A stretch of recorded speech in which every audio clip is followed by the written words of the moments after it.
Movilización de históricas proporciones en Chile.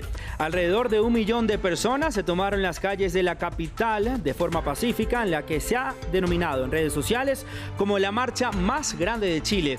A pesar de las medidas implementadas por el gobierno de Sebastián Piñera, la ciudadanía sigue clamando por el fin de la inequidad en el país. El Tribunal Supremo Electoral de Bolivia dio por concluido el conteo de votos y declaró a Evo Morales ganador de las elecciones presidenciales. En medio de las denuncias de fraude, el órgano electoral se mostró abierto a que se realice una auditoría que permita despejar todo tipo de sospechas.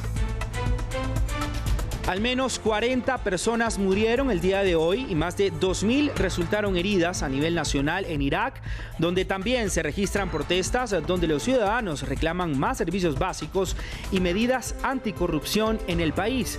Las muertes se dieron en enfrentamientos con las fuerzas de seguridad. Hola, ¿qué tal? Muy buena noche, bienvenidos a las noticias en France 24. Soy Raúl Blanco, un gusto saludarlos. Comenzamos este informativo. Cerca de 1 millón de personas se suman a la que ha sido denominada como la marcha más grande de Chile y que no solo es la más multitudinaria desde el inicio de las protestas contra el gobierno de Sebastián Piñera, sino que también es la más masiva desde el retorno de la democracia al país en 1990. Según los organizadores, todo se desarrolla con normalidad, sin ningún tipo de enfrentamientos con las fuerzas del orden. Entre tanto, las autoridades evacuaron el Congreso del país, ubicado en la ciudad de Valparaíso, debido a los disturbios en los alrededores. Por su parte, una misión de la ONU se instalará en Santiago, donde investigará posibles violaciones a los derechos humanos durante las recientes protestas que dejan hasta el momento 19 personas fallecidas. Frente al Palacio Presidencial de la Moneda, varios manifestantes se reunieron para cantar con un llamado a la paz y la unidad. Más allá de cualquier idea, de cualquier opinión, de cualquier denuncia o demanda, es esto lo que deberíamos reforzar, aprender, estar unidos, cantar. Las voces unidas son muy poderosas. Probablemente no todos pensamos o sentimos lo mismo, acá hay una unión y eso es un ejemplo que necesitamos, más allá de quien sea. Pasamos ahora a Bolivia, donde el Tribunal Supremo Electoral cerró oficialmente el cómputo de votos 5 días después de las elecciones presidenciales y otorgó la victoria en primera vuelta a Evo Morales. En medio de la presión internacional y las crecientes denuncias de fraude, el tribunal se dijo abierto a que se realice una auditoría de proceso para garantizar la transparencia y despejar toda duda sobre la reelección del mandatario indígena. La presidenta del TSE, María Eugenia Choque, expresó su disposición a que un reconteo sea supervisado por organismos como la OEA y la ONU. La realización de dicha auditoría había sido justamente respaldada por el secretario general de la ONU, Antonio Guterres. Desde la oficina de la Alta Comisionada para los Derechos Humanos de la ONU, urgieron al diálogo político en Bolivia y advirtieron que la situación podría salirse de control. Recordamos a las autoridades su obligación de respetar los derechos de libertad de expresión y reunión pacífica y de distinguir entre los actores violentos y los manifestantes pacíficos. Hacemos un llamado a todos los actores, incluidos los líderes políticos y sus seguidores, a ejercer moderación para reducir las tensiones y entablar con urgencia un diálogo genuino y significativo para abordar el desacuerdo político.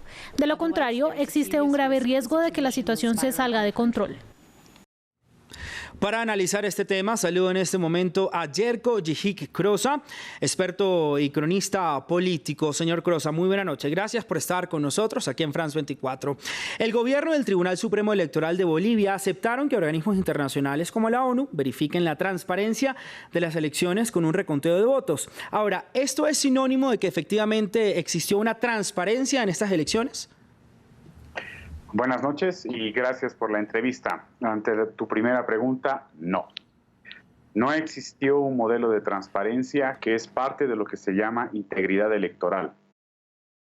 Este ecosistema electoral, del cual todavía Bolivia gozaba hasta el 21 de octubre, se ve quebrado por una serie de desequilibrios, precisamente organizados por parte del Poder Ejecutivo y también por el órgano electoral, que instalan una suerte de predisposición a desconfianza por parte de la ciudadanía electoral. Ahora, ¿cómo queda la oposición luego de la ratificación de la victoria de Evo Morales en esas elecciones? Lo primero es que la misma oposición, que son varias en Bolivia, porque son bloques de oposición donde tiene representación político-partidaria en el legislativo, tienes representación en oposición en bloques territoriales y tienes también oposición en lo que son movimientos sociales. Toda esa agrupación desde ayer está organizándose para, primero, establecer esta auditoría al cómputo de los resultados de las elecciones del 20 para definir y entregar información correcta y veraz a la ciudadanía para que la tranquilidad sobre el proceso democrático se reinstale en el país. Porque el proceso electoral no terminaba el 20 de octubre y tampoco terminaba en una elección de segunda vuelta en diciembre. El proceso electoral terminaría en abril del próximo año, cuando la ciudadanía vota la gobernabilidad en territorios. Es por ello que es necesario restablecer la integridad electoral y detrás de eso, no solamente el bloque opositor boliviano, sino también organizaciones internacionales están detrás de ello. Es ahí, en ese campo, donde se juega básicamente la integridad electoral de la democracia boliviana. Ahora, brevemente, ante todo esto que nos dice usted, escenarios posibles para Bolivia a corto plazo. ¿Hacia dónde va el país? El país estaría entrando a si es que no se diera este pacto político, institucional y territorial, estaríamos entrando a una situación de presidencialismo sin autoridad. Ya estaba comprometida la legalidad de la candidatura de Evo Morales para lo que era este proceso electoral. Su legitimidad se ha evaporado, no en el electorado, que casi nunca estuvo de su lado, sino una legitimidad acumulada que él tenía dentro de su propia militancia. El movimiento al socialismo en el último año ha entrado en un proceso de moderación para su proyección hacia el bicentenario boliviano, que es el 2025, con elecciones presidenciales el 2024. El mismo movimiento al socialismo entendía que la posibilidad de continuar en la política boliviana se daría ante una moderación, y el presidente no los escuchó. Es por eso que entramos en una situación de una presidencia solamente sostenida por la fuerza pública nacional, Fuerzas Armadas, Policía y algunas cortes. Señor Crosa, gracias por su completo análisis. Muy buena noche y gracias por estar con nosotros en France 24. Nosotros continuamos aquí en el estudio. Al menos 40 manifestantes murieron y miles resultaron heridos este viernes en las protestas contra el gobierno en Irak. Los manifestantes exigen que se ponga fin a la corrupción generalizada, se reduzca el desempleo y piden una reforma del sistema político. Hoy algunos de los líderes religiosos del país pidieron que se pusiera fin a la violencia. Más detalles en el siguiente informe.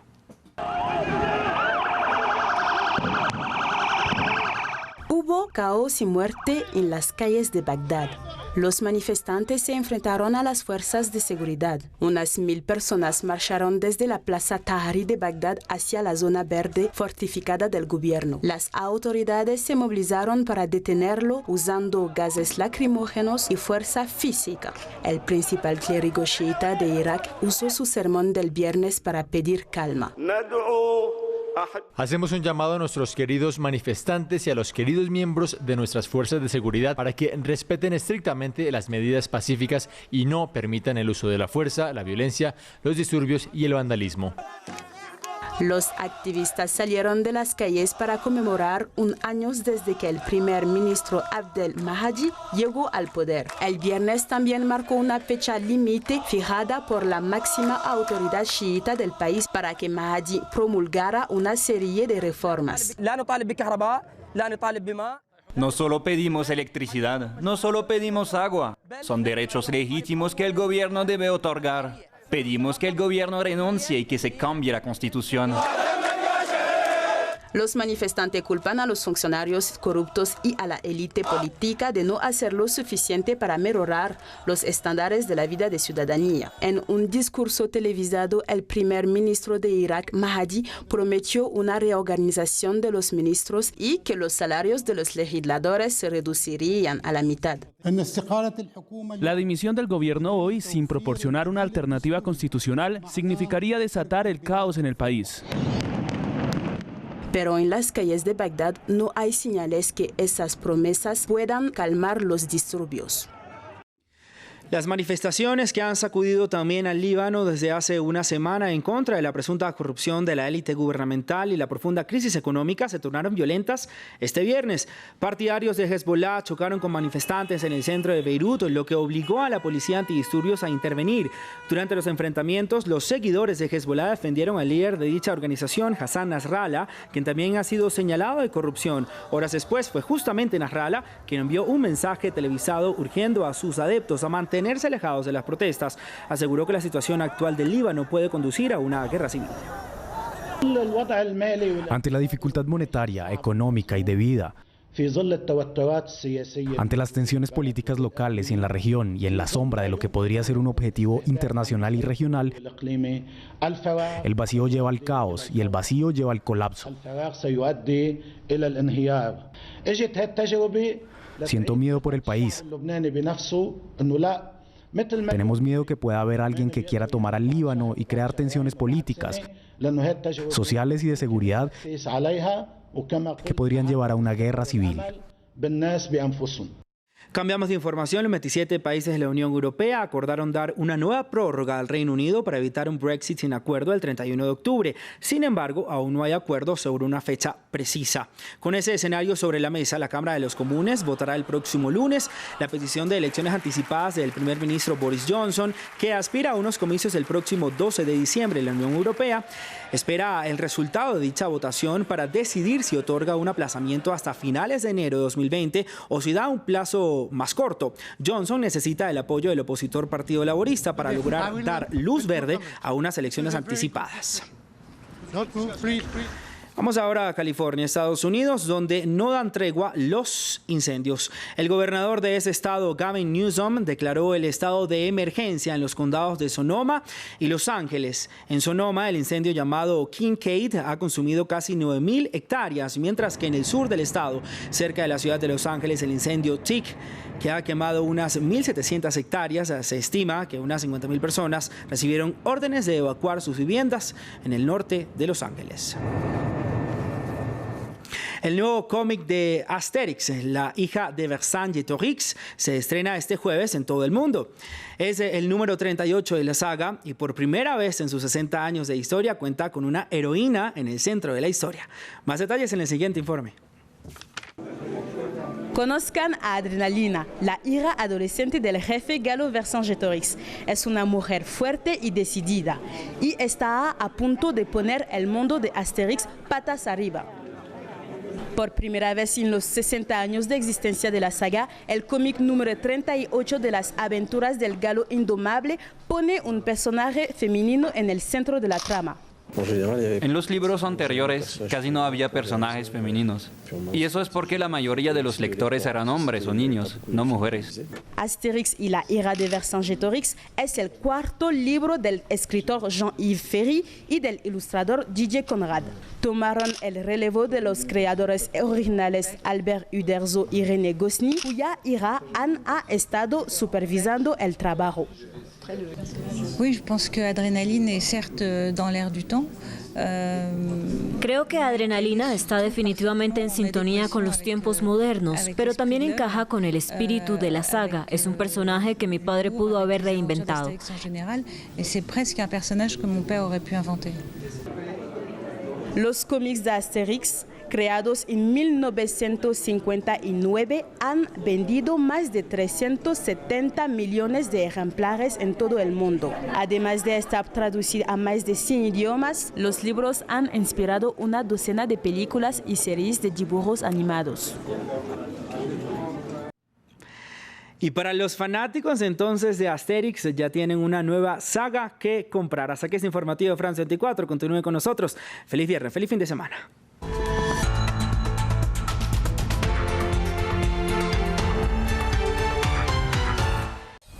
vamos a abrir una nueva ventana a la actualidad.